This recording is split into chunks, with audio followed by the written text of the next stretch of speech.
क्या digital media पर छाई हुई कॉकरोच जनता पार्टी की मुहिम का सीधा फायदा उत्तर प्रदेश में समाजवादी पार्टी को मिलने जा रहा है? क्या अखिलेश यादव ने जो ऐलान किया है उसके बाद सीधे सीधे लड़ाई Bharatiya Janata party versus Samajwadi party हो चुकी है, या फिर इसमें अभी कोई पेच बाकी है? यूपी, जो अपनी विशेष राजनीतिक तासीर के लिए जाना जाता है, वहां डिजिटल विरोध की गूंज अब सबसे तेजी से सुनाई दे रही है। एक ओर जहां कॉकरोच जनता पार्टी का मुद्दा है, तो दूसरी ओर उत्तर प्रदेश में बिजली की समस्या को लेकर अब युवाओं का आक्रोश फूट रहा है। भाजपा विरोधी इस लहर का फायदा समाजवादी पार्टी युवाओं में अपनी पैठ बढ़ाने के लिए उठा रही है। क्या यूपी में इस कॉकरोच मूवमेंट के जरिए जो नाराजगी पैदा हुई है उसका सीधा फायदा अखिलेश यादव उठा पाएंगे या फिर नहीं? इस रिपोर्ट के जरिए हम यही जानने की कोशिश कर रहे हैं। चलिए पहले आपको अखिलेश यादव का बयान सुनाते हैं जो उन्होंने इस डिजिटल विरोध को लेकर दिया है। इसके बाद डिंपल यादव ने आज क्या कुछ कहा है वो भी दिखाएंगे। 24 के चुनाव की चर्चा ही नहीं करती बीजेपी। याद रखना आप, डेमोक्रेसी में और इलेक्शंस का एक बार मूड जिस तरफ बन जाता है वो उसी तरफ दिशा में चलता है। बीजेपी का ग्राफ लगातार पीडीए और समाजवादी पार्टी नीचे ला रही है। अखिलेश यादव के इस बयान के बाद सपा के कई ऐसे नेता और प्रवक्ता हैं जो इस मुद्दे पर खुलकर अपनी राय रख रहे हैं। और जो ऊंचे पदों पर लोग बैठे हैं, चाहे वो सीजेआई हो, चाहे वो मुख्य चुनाव आयुक्त हो, चाहे वो राष्ट्रपति हो, चाहे वो प्रधानमंत्री हो और चाहे वो अन्य जिम्मेदार लोग हों, उनके जो उपेक्षापूर्ण बयान आते हैं, जो युवाओं की समस्याओं पर ध्यान नहीं दे रहे हैं, उनको लेकर युवा आक्रोशित है। और सारी राजनीतिक व्यवस्था को, मैं सभी पार्टियों से कह रहा हूं, युवाओं के इस आक्रोश को समझ। इस बीच सपा सांसद डिंपल यादव ने भी आज कॉकरोच मूवमेंट को लेकर अपनी बात कही है। और हमने देखा है कि कैसे ये सरकार असहज होकर उन्होंने ट्विटर अकाउंट ही उनका बैन कर दिया। बताइए, अगर कोई युवा हमारे देश के अगर अपनी दुख को, अपने दर्द को, अपनी भावनाओं को किसी सोशल मीडिया के पोर्टल पे रखना चाहते हैं तो वो अधिकार भी नहीं देना चाहते हैं। ये सारे अधिकारों को मारना चाहते हैं, पूरे देश में सभी के अधिकारों को। इसीलिए इनकी भाषा शैली लगातार बदलती रहेगी, आप देखेंगे आने वाले समय में। लेकिन उत्तर प्रदेश में क्योंकि 2024 का जो रिजल्ट्स आए हैं, जो चुनाव के नतीजे आए थे, जिस तरह लोगों ने बढ़ चढ़कर वोट किया था और यहाँ उत्तर प्रदेश से भारतीय जनता पार्टी को कमजोर करने का काम किया था, आने वाले में आप समय में देखेंगे भारतीय जनता पार्टी को रास्ता बाहर दिखाने का भी काम उत्तर प्रदेश के लोग। किसान नेता राकेश टिकैत ने भी सामने आकर इस क्रांति को लेकर अपनी बात आगे बढ़ा दी है। उन्होंने कहा है कि जो क्रांति चल रही है वो ज्यादा दिनों तक दबाई नहीं जा सकती है। और जो दुखी लोग हैं वे इससे जुड़ते जा रहे। इसको बनाने वाला यूएसए में है, वहां पर बैठ के उसने पार्टी का गठन कर दिया, अब लोग जुड़ रहे। और अगर इसी स्पीड से चलता रहा तो 5, 7, 10 दिन में इसमें जो विधायक हैं वे आने शुरू हो जाएंगे। जैसे हरियाणा के एक विधायक ने इसको समर्थन दिया, जिन लोगों ने इसमें चुनाव लड़े, लोग अपने आप को कैंडिडेट भी डिक्लेयर करने लगे।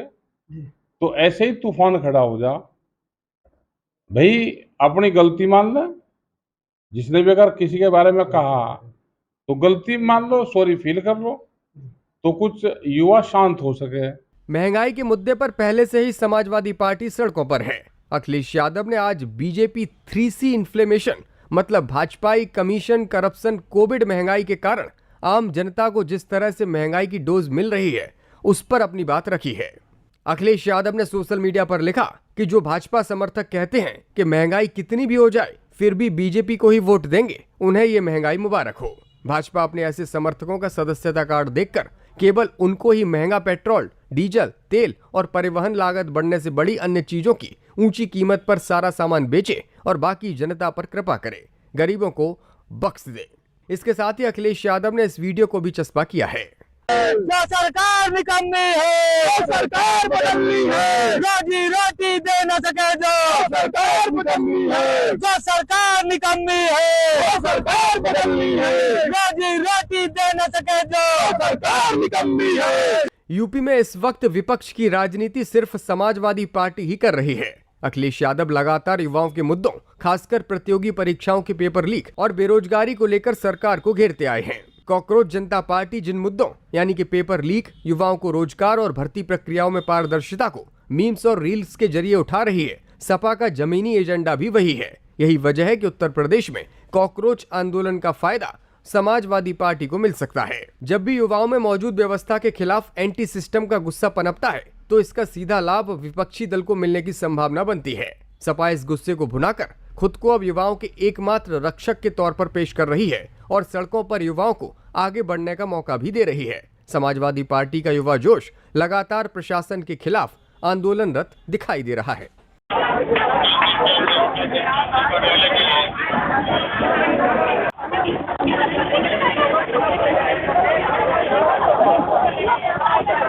सपा की सोशल मीडिया टीम भी लगातार आक्रामक रुख दिखा रही है। समाजवादी पार्टी ने पिछले दिनों सोशल मीडिया पर अपनी प्रेजेंस बढ़ाने के लिए अपनी आईटी सेल को काफी दमदार बनाया है। अब समाजवादी पार्टी लगातार कॉकरोच आंदोलन को लेकर अपने नैरेटिव को पकड़कर डिजिटल से जमीन पर उतरना चाहती है।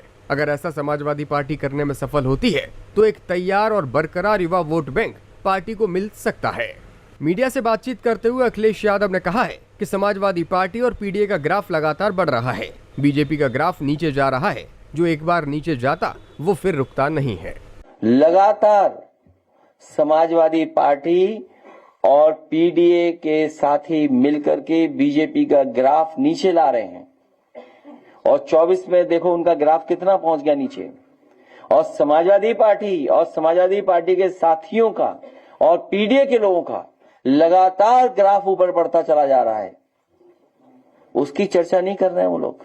आरक्षण को लेकर भी अखिलेश यादव लगातार सरकार को घेर रहे हैं। 69,000 शिक्षक भर्ती में संवैधानिक आरक्षण मिलना चाहिए, इसको लेकर भी अखिलेश यादव ने बड़ी बात कही है। 69,000 शिक्षक भर्ती 2019, संवैधानिक आरक्षण मिलना चाहिए 27%, मिला है 3.86%, जो लूट हुई है वो है 23.14%। अगर बीजेपी को ये लगे कि मैं गलत आंकड़ा दे रहा हूं तो आज ही कुछ ब्लैक बोर्ड पे उन्होंने लिखा है। बीजेपी को लगे कि कोई आंकड़ा गलत दिया है तो आंकड़ा ठीक कर दें। कि कितनी संख्या है उसके घोटाले की, वो संख्या हमारे 69,000 वाले नौजवान बैठे वो जानते होंगे। लगभग 20,000 राष्ट्रीय पिछड़ा वर्ग आयोग की रिपोर्ट में पीडीए वर्ग की जो सबको मिलाकर के लूट का आंकड़ा बनता है लगभग 20,000 लोगों का, सीटों का।